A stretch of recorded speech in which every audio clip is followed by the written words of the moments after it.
Salve, salve aí, galerinha, tudo certo? Dá uma olhada nesse vídeo aqui do Lucas Montano. Como é que funciona esse negócio de array? Porque assim, eu não sei se... Galego, eu não sei se é uma mentira. Não sei se é mentira. Porque se o JavaScript funciona igual funciona em várias outras linguagens, tipo Kotlin, que eles te dão essa abstração de lista, né, baseada em array, tu vai ter um array. No final das contas, tu vai de fato ter um array. Então... Exatamente, Lucas Montano. Deixa eu contextualizar aqui para vocês, então. O Galego fez um vídeo falando que o JavaScript mente em relação aos arrays, em relação aos vetores. E o Lucas Montano fez um vídeo comentando o vídeo dele, passando a visão dele sobre isso. Muitos alunos vieram me questionar e perguntaram se eu assisti os vídeos dos dois. E sim, eu assisti. E qual é a minha opinião? A minha opinião é simplesmente que tanto o Galego quanto o Lucas Montano estão 100% corretos, tá? Mas antes de a gente continuar aqui, eu quero mostrar para vocês a minha resposta e o que diz sobre arrays na literatura, ou seja, nos livros, em artigos científicos, vocês podem pesquisar à vontade. Então, dois pontos importantes aqui. Arrays na literatura são estruturas de dados que consistem em itens de dados relacionados do mesmo tipo. E isso é falso para o JavaScript, porque JavaScript você pode colocar elementos de tipos diferentes dentro do array. Critério 2. Arrays são estruturas de dados que permanecem com o mesmo tamanho depois de criados, ou seja, size fixed. Exatamente. O que também é falso para o JavaScript, isso o Lucas Montano mostrou ali no vídeo dele. Mas antes de a gente passar esse take do vídeo, deixa eu mostrar aqui para vocês. Ó. Eu criei aqui, vou usar o Java, um projeto chamado Vetor, e eu vou criar uma classe chamada TestaVetor. Pronto. O que a literatura nos fala do que é um array? Bom, um array, por exemplo, vou criar um array de inteiro aqui, v igual a new int, e vou inicializar ele com 3, tamanho de 3. Isso aqui é um vetor, segundo a literatura. No JavaScript, você pode fazer o seguinte, sei lá, let v igual 1,2, 3, 4,5. Um exemplo, tá, gente? O que acontece aqui? Você tem um vetor com tipagem diferente, com tipos diferentes. E como que você vai tratar o retorno disso? No Java, nesse caso aqui, você vai ter que, vou verificar, vou dar um instance of para saber qual é a classe que está ali dentro para poder tratar. Isso, convenhamos, não é nem um pouco convencional de se fazer, certo? Mas não é isso que eu quero levar em consideração aqui. Vamos dar uma continuidade aqui no vídeo do Lucas Montano. Vamos lá.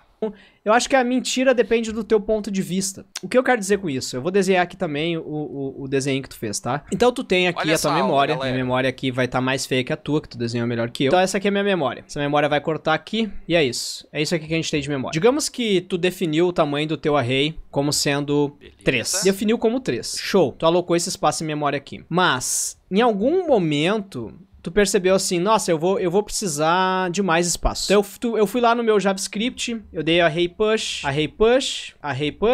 e dei array push. E agora? Aonde que vai esse push aqui? Para onde que vai esse push, quarto push, se tu tem um array de tamanho 3? Que o JavaScript estipulou lá como sendo o tamanho do teu array. Bom, o que acontece, e aí depende da estratégia que tu vai ter, e eu até já implementei isso na faculdade, que é o seguinte. Muito comum implementar isso na faculdade, principalmente nas aulas de programação e resoluções de problemas estruturados, que é a estrutura de dados, né? Estruturas de dados iniciais tem muito disso, tá, gente? A gente chama de double the capacity. A maioria das implementações toscas disso vai ser tu dobrar a capacidade do teu array. Então tu vai criar um novo array de tamanho 6 e tu vai ter que mover os itens desse array para as posições, mantendo a mesma posição. Então tu mantém os itens ali, tu move eles, depois que tu moveu eles, tu vai lá e deleta o original e atualiza as referências das tuas variáveis para essa nova posição. Então esse push array vai entrar ali. É assim que funciona. Então assim, tu vai ter o de 1 até tu precisar dobrar. Quando tu precisar dobrar a capacidade do teu array, tu vai ter uma operação ODN agora. De ODN que eles chamam de shuffle. Se eu não me engano é shuffle. Tu vai fazer o shuffle do bagulho, tá ligado? Vai mover. Isso vai acontecer se tu deletar também. É basicamente isso.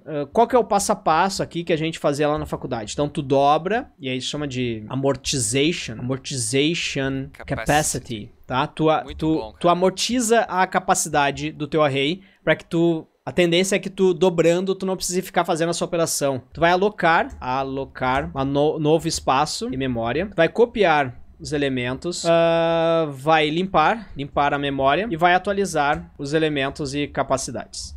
Perfeito. Vamos deixar aqui. Agora, o que eu quero mostrar? Vamos verificar como funciona isso em prática. Como a gente vai fazer esse amortization capacity, dobrar esse vetor, né? Então, aqui na nossa classe em Java, o que eu vou fazer? Eu vou criar uma classe aqui chamada vetor. Essa classe aqui eu vou criar um vetor interno, vou manipular ele aqui, vou criar um privado, vou criar um vetor de string, tá, gente? Eu vou chamar de elementos. Beleza. Aqui eu vou ter também um construtor padrão. Show de bola. Onde eu vou receber por parâmetro a capacidade deste meu vetor. Então, eu vou instanciar ele aqui, vou fazer a criação dele com a capacidade que eu estou recebendo no parâmetro. Perfeito. Então, aqui eu criei um vetor conforme a literatura nos diz. O que eu posso ter aqui? Ainda eu posso ter um método chamado adiciona, que eu vou passar como parâmetro um valor. E o que eu preciso fazer aqui? A forma, né, tradicional, inicial que a gente aprende. Bom, eu preciso fazer um forzinho aqui, um laço.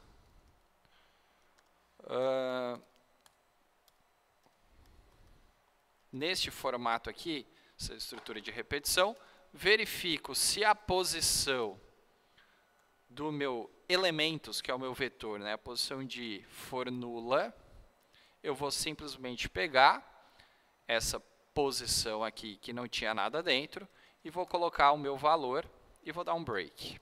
Perfeito. Essa aqui seria a implementação do método adicionar. Só que esse método não está retornando nada. Este método não me informa se eu conseguir adicionar um elemento dentro do meu vetor, ele não faz nada disso. Tá certo? Então vamos criar uma outra extensão aqui desse método adicionar. Vamos lá. Deixa eu comentar isso aqui para não ficar dando erro. E agora eu vou criar um outro método adicionar. Beleza. O que eu posso fazer aqui? Eu posso criar uma variávelzinha aqui no meu vetor, que eu vou chamar ela de tamanho. E quando eu chamar esse construtor criando o meu vetor, o meu tamanho ele vai ser 0. Beleza. E o que agora eu posso fazer nesse método adicionar aqui? Eu posso fazer um if. Se o meu tamanho for menor do que os meus elementos, né, o tamanho dos meus elementos, então eu vou pegar o meu vetor de elementos de tamanho e vou colocar o valor dentro. E vou dar um tamanho mais, ponto e vírgula. E um else, eu sei que vocês não gostam de usar, eu posso levantar aqui uma exceção. Vou botar um runtime mesmo, qualquer. Runtime exception. Eu vou botar vetor cheio. Pronto, assim. Beleza. Isso aqui fica um pouquinho melhor, tá? Só que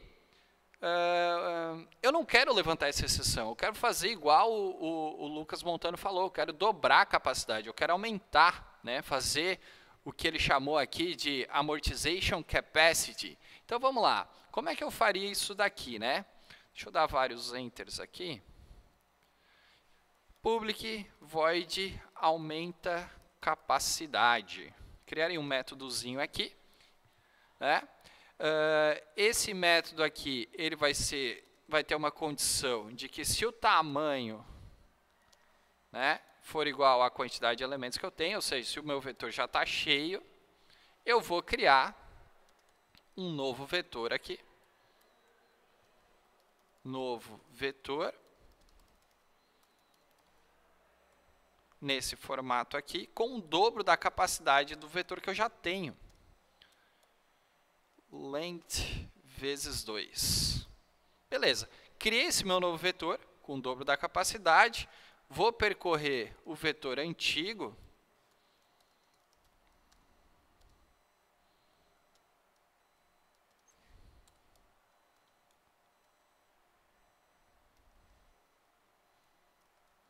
Pronto.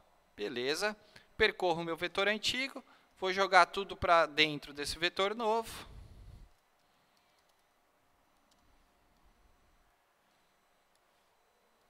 Beleza, percorro, percorro, percorro. Vão ficar posições nulas, né? Padrão. Pego o meu vetor de elementos, igualo ao novo vetor, e está feito aqui a dobra da nossa capacidade. Isso aqui vai me permitir fazer algo nesse formato. Eu não preciso mais testar o tamanho. Eu verifico a possibilidade de dobrar a capacidade. E basicamente está feito aqui e resolvi esse problema usando o amortization capacity do meu vetor. Beleza? Onde eu queria chegar com isso? Bom, assim como no JavaScript, que é possível criar um vetor, né, um array nesse formato, no Java a gente também pode, né, criar algo nesse formato também. Se eu vou vou copiar aqui essa classe, vou chamar de vetor de objetos, porque no Java tudo é objeto, né? Então, esse meu vetor de objetos, que antigamente era de string, aqui, ó, eu posso trocar para object. Eu trocando isso aqui para object, eu vou conseguir fazer o quê? Fazer o mesmo efeito do JavaScript. Então, eu vou poder criar um vetor aqui, vetor de objeto, um VO, com a capacidade 10, que depois ele vai dobrar, mas eu consigo adicionar um elemento inteiro, adicionar um elemento de texto dentro, porque ele é um vetor de objetos. Por isso que existe o typed no Java, tá? Então, o que eu posso fazer?